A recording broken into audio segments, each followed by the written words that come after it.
Hello दोस्तों, मैं Manish sir आप सभी को स्वागत करता हूं इस यूट्यूब चैनल पे।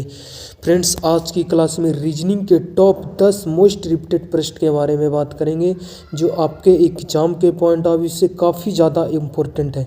अगर आप किसी भी कम्पिटिटिव एग्जाम्स की तैयारी करते हैं, कुछ सेट पैटर्न के प्रश्न होते हैं, एग्जाम ओरिएंटेड प्रश्न होते हैं जो आपके एग्जाम्स में उस पैटर्न के बेस पे हमेशा क्वेश्चन देखने को मिल सकते हैं। आप देख पाएंगे इस पार्ट में आपको किस तरह के प्रश्न देखने को मिल सकते हैं।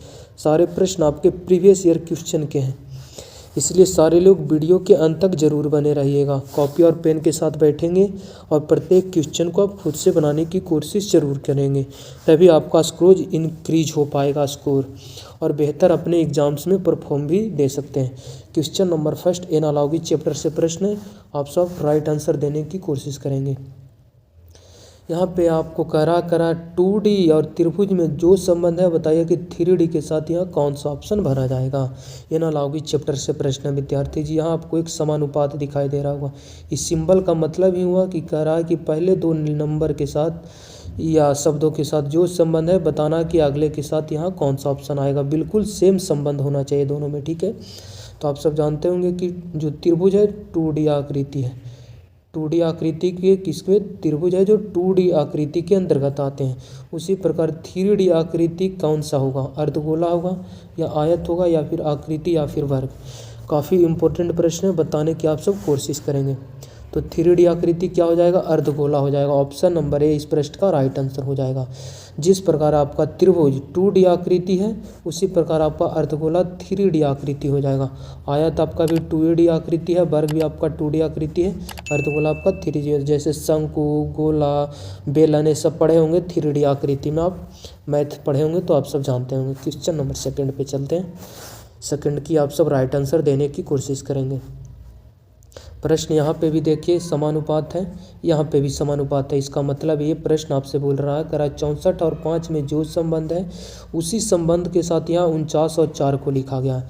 तो हम वही संबंध के साथ यहाँ 81 के साथ कौन सा ऑप्शन को मैच करवाएंगे।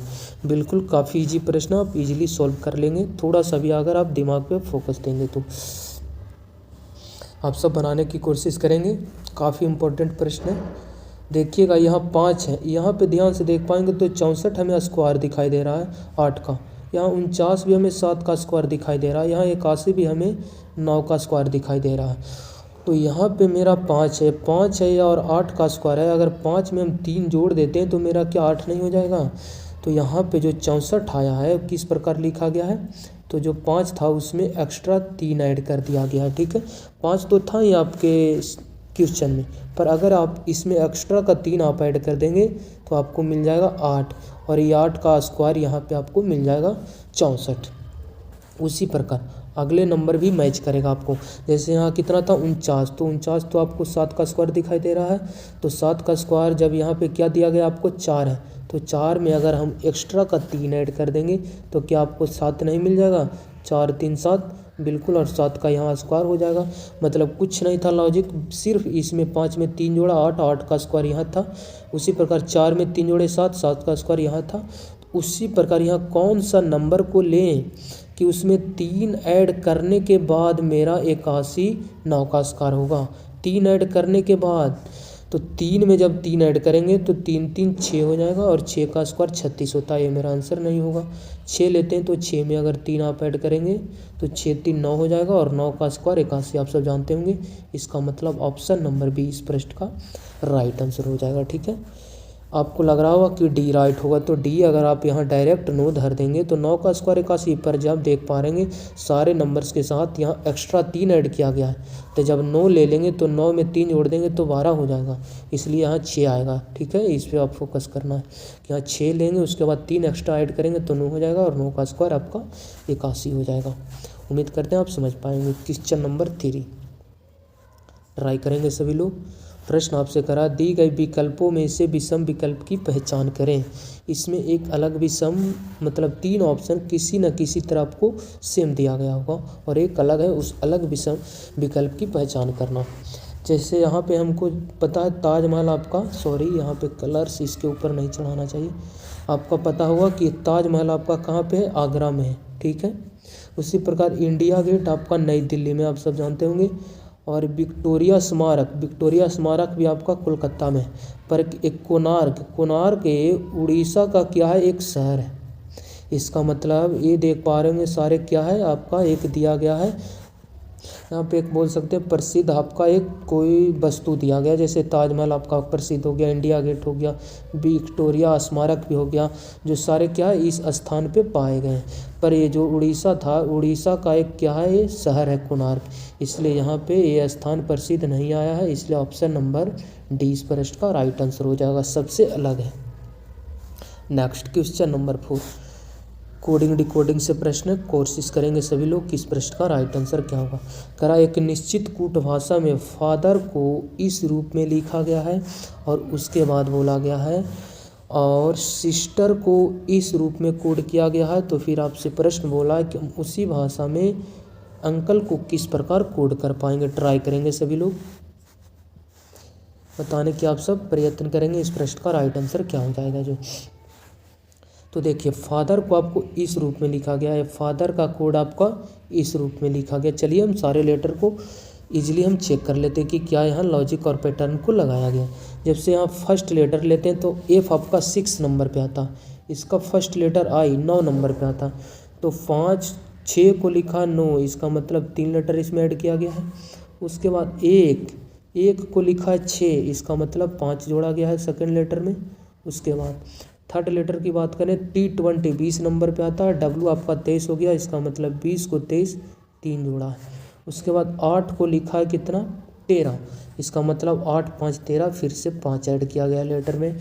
उसके बाद 5 को लिखा 8, इसका मतलब 5 को 8 मतलब 3 जोड़ा गया है। यहाँ पे देखिए R 18 डब्ल्यू 23, 18 5 23 5 ऐड किया गया। क्या देख रहे हैं एक सीक्वेंस चल रहा, पहले 3 ऐड हुआ लेटर में, फिर 2 ऐड हुआ, सॉरी 5, फिर 3 फिर 5 फिर 3 फिर 5, स्टार्ट हुआ 3 से। ये लॉजिक आपको ध्यान देना, आगे भी मैच करना चाहिए, 3 से स्टार्ट होना चाहिए। एस 19 में 3 जुड़ेंगे 22 प्रेजेंट है, फिर 5 जुटना चाहिए। आई 9 9 5 14 प्रेजेंट है, फिर 3 जुटेगा, 19 और 3 22 हो गया आपका, फिर 5 जुटेगा, 20 और 5 25, फिर 3 जुटेगा, 5 और 3 8, फिर 5 जुटेगा, 18 5 23। मिल गया लॉजिक, हम समझ गए कि 5 पहले 3 जुटा फिर 5, इस प्रकार इसमें लॉजिक चल रहा। काफ़ी इजी तरीके से हम अपना आंसर दे पाएँ। पहले 3 जोड़ेंगे 21 और 3 आपका कितना हो जाएगा, 21 3 24, 24 स्थान पे आता आपका एक्स। उसके बाद फिर जुटेगा 5, 14 5 19, 19वें स्थान पर आता आपका एस। उसके बाद फिर जुटेगा 3, तो 3 में 3 जुटेंगे तो 6 आ जाएगा मेरा third letter F, X S F. यहाँ पे देखिए यहाँ थर्ड लेटर एच आया है, ये मेरा आंसर नहीं होगा। यहाँ पे थर्ड लेटर मेरा जी आया, ये भी मेरा आंसर नहीं होगा। यहाँ तो एक्स के बाद एस आना चाहिए, तो यहाँ टी आ गया, ये भी गलत हो गया, तब 3 ऑप्शन गलत है। कन्फर्म है कि इस प्रश्न का राइट आंसर आपका सी हो जाएगा, मैच करवाने की ज़रूरत नहीं है। क्वेश्चन नंबर 5 काफ़ी इम्पोर्टेंट प्रश्न, आपका सीरीज का प्रश्न ट्राई करेंगे। यहाँ पे देखिएगा तो 1 के बाद हो गया 3, 3 के बाद 4, 4 के बाद 7, फिर 2 को आपका प्रश्नवाचक चिन्ह है, उसके बाद फिर आपको 29 दिया गया। ट्राई करेंगे इस प्रश्न का राइट आंसर क्या हो जाएगा जो। देखिए सबसे पहले आपको सीरीज को पकड़ना पड़ेगा, तो हम सीरीज देख रहे हैं काफ़ी धीमी गति से आगे की तरफ बढ़ रही है। जैसे 1 था, 1 से आपका हो गया 3, 3 से हो गया आपका 4, 4 के बाद फिर आपका हो गया 7, और 7 के बाद आपको फिर पता करना है, उसके बाद फिर से अगला नंबर आपको पता करना है, उसके नेक्स्ट नंबर आपको 29 दिया गया है। तो यहाँ काफ़ी धीमी गति से सीरीज आगे की तरफ बढ़ रही है, तो हम यहाँ पे कुछ ऐड करके देख लेते हैं, ठीक है। अगर यहाँ पे देखते हैं 1 से अगर 3 पे जाना चाहते हैं तो कितना ऐड करेंगे, 2 ऐड करेंगे। उसके बाद अगर इसे 3 से अगर 4 पे जाना चाह रहे हैं तो आपको 1 ऐड करना पड़ेगा। यहाँ पे देखते हैं तो 4 3 7 3 ऐड करना पड़ा हमको, पहले 2 जुटा फिर 1 जुटा फिर 3, कोई भी अवस्था हमको सीक्वेंस या ऑर्डर जो चाहिए हमें मालूम नहीं चल रहा है। यहाँ लॉजिक क्या हो सकता है देखेंगे आप ध्यान से, तो इसमें इस प्रकार सीरीज चल रहा है। जैसे 1 से 3 गया है तो ये नंबर फर्स्ट नंबर क्या हो गया आपका 1, ये 1 के साथ 2 ऐड कर दिया गया, ठीक है। तो इन दोनों को आप ऐड कर देंगे तो आपका ये 3 मिल जाएगा। उसी प्रकार 3 को लिखा कितना 4, तो उसके मतलब, या फिर इस प्रकार भी इस नंबर को आप बोल सकते हैं कैसे यहाँ पे चल रहा लॉजिक जो, या ऐसे भी आप बोल सकते हैं कि सर इन दोनों को अगर हम ऐड कर देंगे ये 3 और 1 को, तो आपस में कितना हो जाएगा मिलकर 4। उसके बाद इन 3 और 4 को आपस में ऐड कर देंगे तो 4 3 7 हो गया आपका। उसके बाद अगर इन दोनों नंबर्स को आपस में ऐड कर देंगे तो 7 4 11 हो जाएगा आपका यहाँ पे। और उसके बाद फिर इन दोनों नंबर्स को आपस में ऐड करेंगे तो आपका कितना हो जाएगा, इन दोनों को ऐड करेंगे तो 11 और 7 आपका 18 हो जाएगा यहाँ पे। उसके बाद फिर से जब 18 में हम कितना ऐड करेंगे, 11 और 18, तो 11 और 18 आपका 29 यहाँ पे प्रेजेंट है। इसका मतलब 11 18 मेरा राइट आंसर हो जाएगा। ऑप्शन नंबर डी बिल्कुल करेक्ट आंसर हो जाएगा। काफ़ी ईजी प्रश्न था, थोड़ा सा यहाँ पे लॉजिक को समझना था। यहाँ पे कुछ नहीं था, लॉजिक सिर्फ और सिर्फ यहाँ पे जो था पहले 2 नंबर्स को जोड़कर स्टार्ट किया। जैसे इन दोनों नंबर्स को हम जोड़ दिए आपस में, ठीक है। जब नंबर्स को हम आपस में ऐड कर दिए तो 1 और 3 4 हो गया, 4 3 को जोड़ दिए तो 7 हो गया, फिर 7 4 को जोड़ देंगे तो 11 हो जाएगा आपका। फिर 11 और 7 को ऐड कर देंगे तो 18 हो जाएगा, और 11 और 18 को ऐड कर देंगे तो आपका 29 हो जाएगा। इस प्रकार यहाँ सीरीज चल रहा था। क्वेश्चन नंबर 6 ट्राई करेंगे। काफ़ी इंपॉर्टेंट प्रश्न करा, दिए गए विकल्पों में से लुप्त संख्या ज्ञात करें। काफ़ी इजी प्रश्न है, उम्मीद करते हैं आप समझ पाए होंगे। इस प्रश्नों को भी आप सोल्व कर लेंगे। यहाँ पे आपको बताना है कि कौन सा आएगी नंबर। देखेंगे तो यहाँ पे 72 है, यहाँ 54 है, तो इन दोनों नंबर्स को आपस में कुछ करें कि आपको 18 आ जाए। तो अगर इन दोनों को आपस में आप घटा देते हैं तो देखिएगा, तो 72 में से 54 जाएगा तो आपको 18 मिल रहा होगा। घटाने आता होगा तो देखिए 12 में से 4 चला जाएगा 8, यहाँ कैरी गया था इसलिए 6 हो गया, 6 में से 5 गया 1, 18 आपको मिल गया। कुछ नहीं था, सिर्फ दोनों नंबर्स को घटाया गया। तो हम 64 में से 38 को माइनस कर देंगे। माइनस करेंगे तो आपका 14 में से 8 गया, 8 छो 14, यहाँ बच गया 5, 5 में से आपका 3 चला जाएगा 2, 26 मेरा यहाँ पे आ जाएगा प्रश्नवाचक चिन्ह के स्थान पर। और 26 ऑप्शन नंबर ए में दे रखी है। इस प्रश्न का राइट आंसर हो जाएगा option number A. Question number 7 काफ़ी इंपॉर्टेंट प्रश्न है, ट्राई करेंगे सभी लोग। ब्लड रिलेशन का प्रश्न करा, यदि एम एन की पत्नी, ए आर की बहन, एस एन की माँ, के एम का भाई और आर एन का बेटा है तो के ए का ए से कैसे संबंध रखता है। ट्राई करेंगे सभी लोग। देखिए, इस प्रश्न को सोल्व करने के लिए सबसे पहले आपको जेंडर पता होना चाहिए कि जेंडर कौन क्या है। जेंडर के लिए हम बताते हैं, मेल को आपको ट्रायंगल में रखना, ठीक है, फीमेल को आपको सर्कल में रखना है। बस इतना आप ध्यान देंगे, बाकी हम प्रश्नों को पढ़कर इजीली आपको बता देते हैं। करा, यदि एन एम की पत्नी है, एम की पत्नी है कौन, एन, एन पत्नी है, इसका मतलब ये क्या है, फीमेल है। फीमेल है तो सर्कल में रख देंगे। और जब ये पत्नी है तो एक कन्फर्म है कि इसका ये पति होगा, तो पति होगा तो मेल होगा, और मेल के लिए हम बोले ट्रायंगल में रखेंगे। और दोनों में हस्बैंड वाइफ है, इसलिए हम दोनों को आपस में प्लस के साथ कनेक्ट कर दिए। इसका मतलब ये दोनों आपस में शादीशुदा है। उसके बाद नेक्स्ट पॉइंट को पढ़ेंगे तो यहाँ ए आर की बहन है, यहाँ तो नहीं ए है ना ही आर है, इस पॉइंट को भी रखिए। यहाँ देखिएगा एस एन, एन आया है तो एन यहाँ पे है, तो इस पॉइंट को हम पकड़ लेते हैं। एस एन की माँ है, एन की माँ कौन है, एस माँ है, इसलिए एक पीढ़ी ऊपर जाएगी। माँ है तो इसका मतलब है फीमेल है, तो हम सर्कल में रख देंगे। एस जो है एन की माँ थी, माँ एक पीढ़ी ऊपर रहता है हमेशा, तो ये ऊपर चला गया एस, और फीमेल है तो हम सर्कल में रख दिए। नेक्स्ट पॉइंट को पढ़ेंगे तो कह रहा है के एम का भाई है, एम का भाई कौन है, के, और भाई है इसका मतलब इसके जनरेशन, इसके पीढ़ी का, तो इसके साथ आएगा। तो भाई है इसका मतलब क्या है, मेल है, तो एम और के आपस में क्या हो गए, भाई हो गए। उसके बाद नेक्स्ट पॉइंट को पढ़ेंगे तो नेक्स्ट पॉइंट बोल रहा और आर एन का बेटा है, एन का बेटा आर है। बेटा इसका मतलब ये तो आपस ये क्या हो गया, पेरेंट्स हो गए हैं, माता है, तो बेटा तो एक पीढ़ी नीचे आएगा, और बेटा तो इसका मतलब ये मेल है, इसलिए हम ट्रायंगल में रख देंगे। अब इस पॉइंट को आप ध्यान से पढ़ेंगे तो यहाँ पे आवा ये करा ए आर की बहन है, ए आर की बहन, आर यहाँ है तो इसका मतलब ए इसके जस्ट सामने आएगा, भाई बहन है इसका मतलब सेम पीढ़ी का, बहन है इसका मतलब क्या हो जाएगा, फीमेल हो जाएगा। अब प्रश्न को पढ़िए, क्या आपसे पूछ रहा, कह रहा है कि ए से के के बारे में बताना है। के कौन है, ए का बताइए।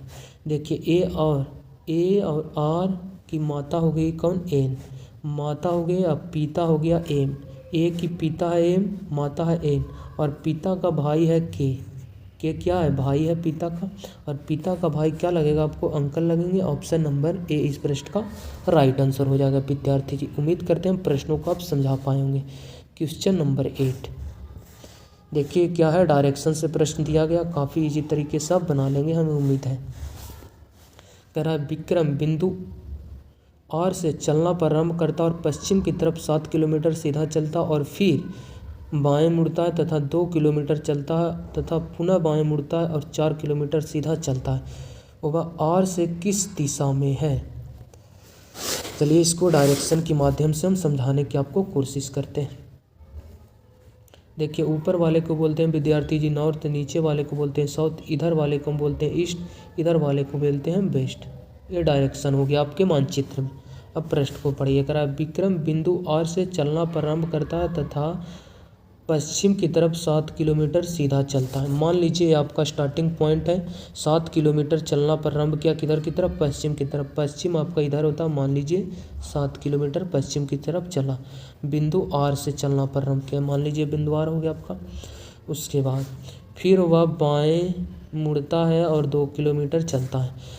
एक बात और आपको हम बता देते हैं कि जब भी बाएं मुड़ना रहेगा तो आप घड़ी के विपरीत घूरेंगे, ठीक है, और जब भी आपको दाएं घूरने के लिए रहेगा तो आप घड़ी की दिशा में घूरेंगे, ठीक है। तो बोला है बाएं, बाएं का मतलब घड़ी के विपरीत इस प्रकार मूव करेंगे आप, और इस प्रकार मूव करने का मतलब नीचे की डायरेक्शन में आप जाएंगे 2 किलोमीटर, बाएं मुड़ गए हम 2 किलोमीटर।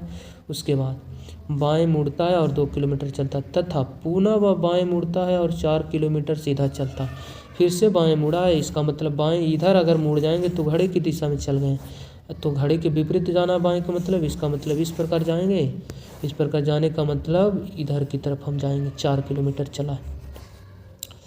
तो उसने क्या बोला है, मान लीजिए ये तो पूरा 7 की डायरेक्शन है, ए 4 है तो ये पूरा 7 है, मान लीजिए ए आर यहाँ हो गया, ठीक है, 2 ए 4 ए 7 है पूरा। प्रश्न करा वह आर से किस दिशा में है। आर तो आपका स्टार्टिंग पॉइंट इधर था, ए पूरा 4 है तो ये 3 हो गया आपका, ए 4 हो गया। तो आर से किस दिशा में, तो देख पा रहे होंगे तिरछी की डायरेक्शन में।